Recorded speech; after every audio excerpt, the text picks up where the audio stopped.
غیر مقلد کہتے ہیں کہ اگر نبی علیہ السلام کو غیب کا علم تھا تو بیعت رضوان کیوں ہوئی تھی؟ تو اس سلسلہ میں ویسے تو وہ 10 قسطیں ہماری آ گئی ہیں، ان کو سننا چاہیے. اب اگلے مہینے میں 11ویں قسط اور تفصیل سے بیان علم غیب کا اس میں موجود ہے. یہاں تک کہ بیعت رضوان کا تعلق ہے تو یہ محض جو ہے وہ ان لوگوں کی سوچ ہے جو اس بارے میں ادھار کھائے بیٹھے ہیں کہ ہم نے اعتراض کرنا ہے اور صرف نبی علیہ السلام پہ کرنا ہے.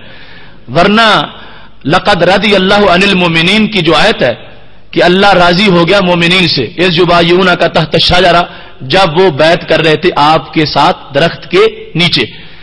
اب اگر نبی علیہ السلام پر یہ اعتراض بنتا ہے کہ ادھر معاملہ تھا ہی نہیں، حضرت عثمان غنی رضی اللہ تعالیٰ عنہ تو شہید ہی نہیں ہوئے تھے اور ادھر بیعتیں لی جا رہی تھی، اگر پتہ ہوتا تو بیعت کیوں لیتے؟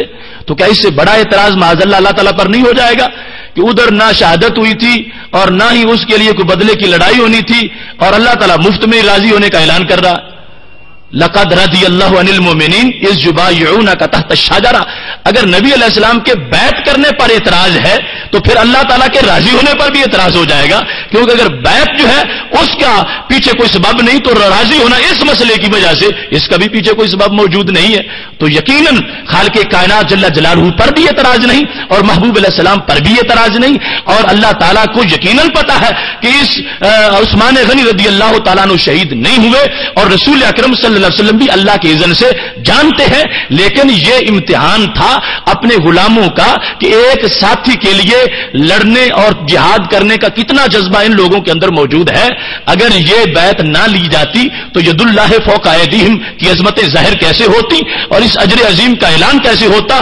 اگر یہ بات پہلے ہی لیک کر دی جاتی کہ میرے صحابہ غصے کی کوئی ضرورت نہیں، عثمان غنی تو بالکل ٹھیک ہے، تو پھر بیعت کا مرحلہ نہ آتا تو پھر رضا کے اعلان نہ ہوتے اور ان عظمتوں کا اظہار نہ ہوتا. تو یہ حکمتیں ہیں امتحان کی کہ جن کی وجہ سے اصل صورتحال کو پردے میں رکھ کر ہی امتحان لیا جا سکتا ہے، ورنہ امتحان کے تقاضے پورے نہیں ہوتے. لیکن یہ علیحدہ قسمت ہے کہ کسی شخص کو اس میں بھی اعتراض نظر آتا ہے. اعتراض ہرگز گنجائش نہیں ہے، اس واسطے کہ خالق کائنات جل جلالہ نے جب اپنی طرف سے رضا کا اعلان کر دیا ہے تو یہ لوگ ناراضگی کا اعلان کیوں کرتے ہیں؟ انہیں بھی ضرور اس عمل پہ راضی ہونا چاہیے، اس کی ہر جہت پر کہ جس پر رب کائنات اپنی ہمیشہ کی رضا کا اعلان کر رہا ہے.